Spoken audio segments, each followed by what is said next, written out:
করছে। আমার হাজবেন্ডের আমি দৃষ্টান্তমূলক বিচার চাই। মানে কার সাথে শত্রু? আমার পার্টনারের সাথে ঝামেলা ছিল।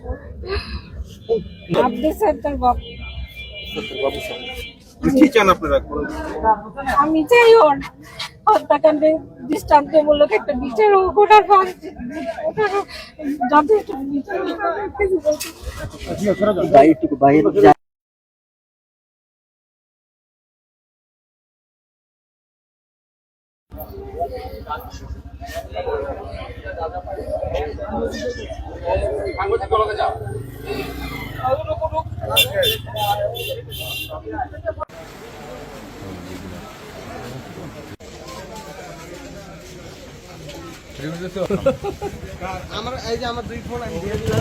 উনি কারোর সাথে কোনোদিন কোনো দ্বন্দ্ব করে না, কোনো কিছুই করে না। হ্যাঁ, খুবই ভালো মহল্লার ভিতরে। সারা বিষয় যে এলাকাটা জিরা হাইটে দেখেন গা, কোনো ঝগড়া করে না, কোনো কিছু করে না, সবাই তার বন্ধু। ভালো লোক, তার মতো ভালো লোক নাই এই জায়গায়।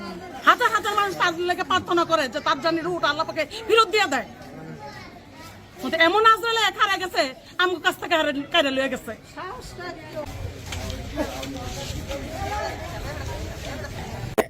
এত শান্তিপ্রিয় লোক ছিল না।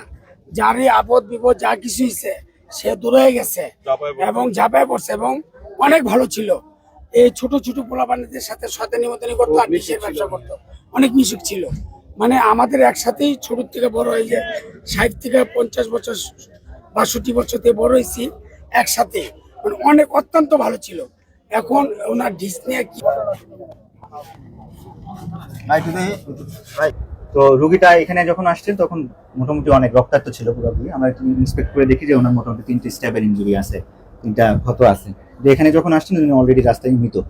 আমরা এখানে আসার পরে ওনার ভাইটাল চেক করে কোনো কিছু পাইনি, তো এই জন্য একটা ইসিজি করা, ইসিজিতে ফ্ল্যাগ পাওয়াতে আমি ডেড ডিক্লেয়ার করা। এবং অলরেডি আমরা 2টা থানাতে ইনফর্ম করছি, সদর থানা এবং ফতুল্লা থানাতে। ওনারা আসছে।